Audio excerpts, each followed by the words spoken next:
So, hello there everyone, and welcome. It is Niran here, and today it is time for me to welcome you to the 9 things you should do on FIFA 19 career mode. Now, I want to clear something up from the anti-version of this video where I talked about things you shouldn't do. I'm not saying you literally have got to do these things. Like, everyone has their own opinion of what you can do on FIFA career mode. Think about these as more of tips and just things you should try, or things that you shouldn't try during the course of it's up to everybody. It's all personal preference. I'm just trying to give some tips, that's all. That's all I'm saying. It's all calm. The main thing is, I just hope you'll find these things helpful and all that sort of jazz. So if you go on to enjoy the video, slap a like on it and subscribe if you are new to the channel. But without any further ado, let's get into 9 things that you should do on FIFA 19 career mode. First of all, you've got to keep tabs on release clauses, okay?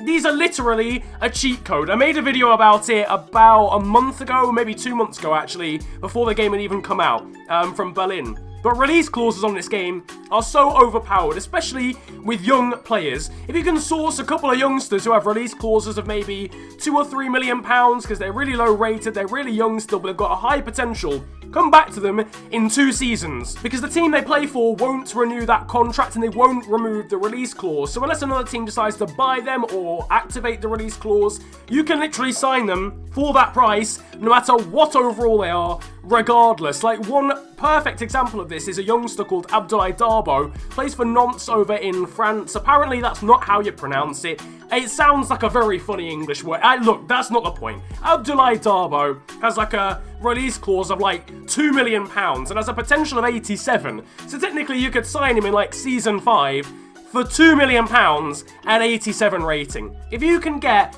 a decent amount of players on your shortlist who are young and can grow above their release clause, get them on there. You can even search for players based upon the fact they have a release clause now on career mode. Make sure to utilize it. It's a really good way of getting bargains. Now, in the previous video, I talked about not using overused teams, if that makes sense. And I mean, you can do it if you want to, but I'd certainly suggest during the course of a game cycle at some point, using a team or maybe even a league that you've never used before.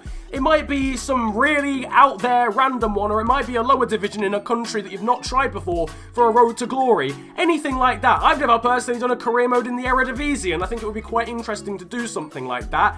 Conversely, I've never done one in Serie B or the Italian second division. That might also be quite interesting to do. Just mixing things up a bit will make sure that the game doesn't get stale too quickly, because let's be honest, not much has changed in this game mode whatsoever since FIFA 18, so one way to actually keep things fresh can be to try a different league or a different team. It's up to you guys, but I definitely think it's something that you should try at some point during the course of a game save and a game cycle. Number 3 now, and we've got make sure to look out for regens on the free agents list. Now, for those that don't know what regens are, they are literally regenerations of real life players. So when a real life player retires, the next season they get a regen. So when Cristiano Ronaldo retires, a new 17 to 20-year-old Portuguese player in the same position and with the same potential is created by the game to basically become the next Ronaldo. Now, usually, more often than not, they are randomly distributed to a team in the same league as the original player from when they retired. So if Ronaldo retired playing for PSG, his regen would come about in a random French team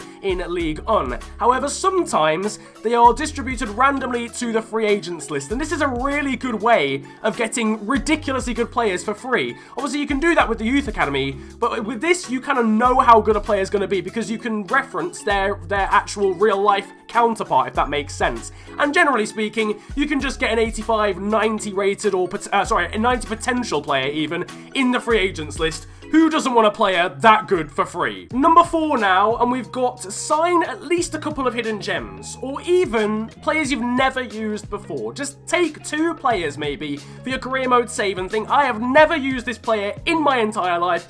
I'm gonna see what happens. And you never know, you might suddenly find your new favorite career mode player. It's happened to me multiple times. When you get to a new game, you try out someone you've never used before, you find a hidden gem you've never even heard of before, sign them, they've got a relatively decent potential, and suddenly they just become your favorite player. A fan favorite player maybe in a YouTube series, whatever the situation, it can be really cool. I'm not gonna lie, it does refresh maybe your interest in a career mode save when you've got suddenly this player that you have a real affinity for because they perform well out on the pitch and maybe you wouldn't expect them to, or just generally speaking, they're new and you've never literally come across them before. It can be really interesting, and it's certainly, again, something that I would try and do. Maybe, yeah, try a different team you've never tried before, or a different league you've never tried before, but at the same time, maybe try some players you've never had before as well, instead of sticking to the same players.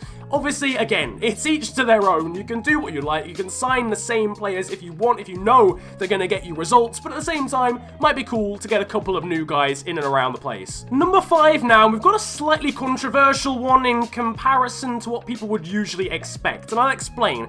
Train your lower potential / overall players. And I know it doesn't make all that much sense, and it's always going to be subjective. There might be a player you need to be a certain overall, and they might have a high potential, in which case train them. If you need a player who's got a high potential to be 75 rated for the start of the season, go ahead and do it. But it's always a good idea to train your lower potential players because you can actually boost them above their potential. Your high rated, high potential player is going to get there regardless. They're going to reach the heights. But if you've got a player who you really like, who's only got a potential of maybe 80 or 81, you can quite easily train someone above that, to be brutally honest with you. So it would actually be a decent idea sometimes to prioritize some of the lower rated players, just so they're more usable in your teams for a start, in terms of their actual rating, and maybe so they can stick around for a little bit longer because you got them to a rating that is above their potential and is now more usable for the team that you're playing as. Number 6 is basically a way of getting around something that really annoys me about FIFA 19. That's the GTN scouting system. Sometimes it is just impossible to scout players you need to because literally all your scouts are busy.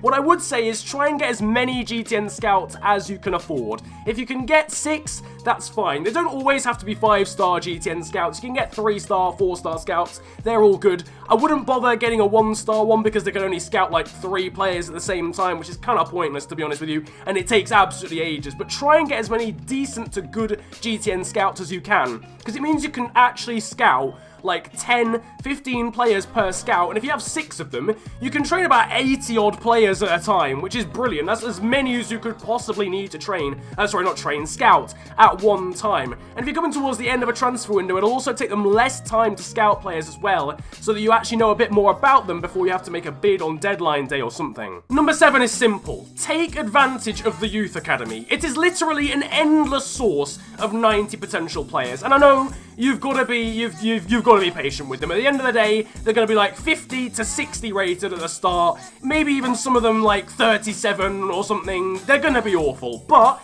they have got the potential to grow so high, and the reality is you're getting them for free, apart from youth scouting charges and fees. Like, there's like 300k per pop. You're getting a ridiculous amount of good players, basically. If you have some decent youth scouts, you don't have to have 5-star, 5-star. If you can only afford a 3-star, 4-star scout, that's fine. They'll still get you really good results. It's so easy to scout really good youth academy players this year, so make the most of it, is what I'm trying to say. You can easily build an entire team of that, and maybe even regens from the free agents, like I mentioned earlier. Penultimate one now, and this is to set up a 1-year left scout instruction. Now, I'll explain what that is. When you go onto GTN scouting, you have the instructions section, and you can search for whatever you like. A winger, a promising player, a first-team quality player, a world-class central midfielder, whatever you happen to want, you can set settings for that.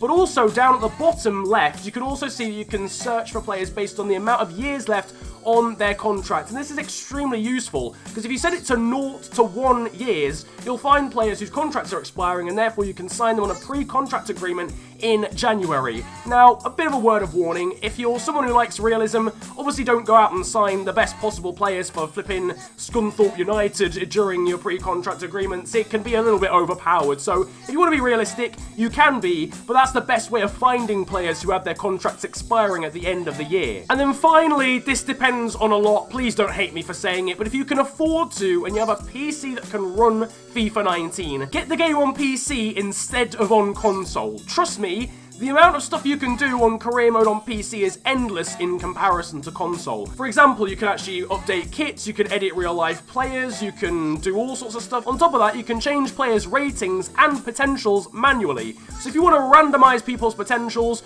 or boost people's potentials, or lower people's potentials based on how well they're playing, rather than just a fixed number, you can do on PC, whereas of course you can't do that on console. So it's definitely something to bear in mind for you PC gamers. That though is going to wrap wrap up today's video on 9 things you should try and do on career mode during the course of FIFA 19. If it doesn't work out for you, it's absolutely fine, it's all subjective, but there are definitely things I would suggest and would recommend trying during the course of this game cycle. If you enjoyed the video, slap a like on it, and of course subscribe if you are new to the channel. It's the big red button under the video and it massively helps me out. You can also follow me on social media these days too. My Twitter and Insta are @theofficialfng and links are down below. But it's been a pleasure ranting at you guys today. Have a great day, enjoy yourselves, and goodbye. You the best, no less. Bad girl, but you feel so nice. So wrong, but it feels so right.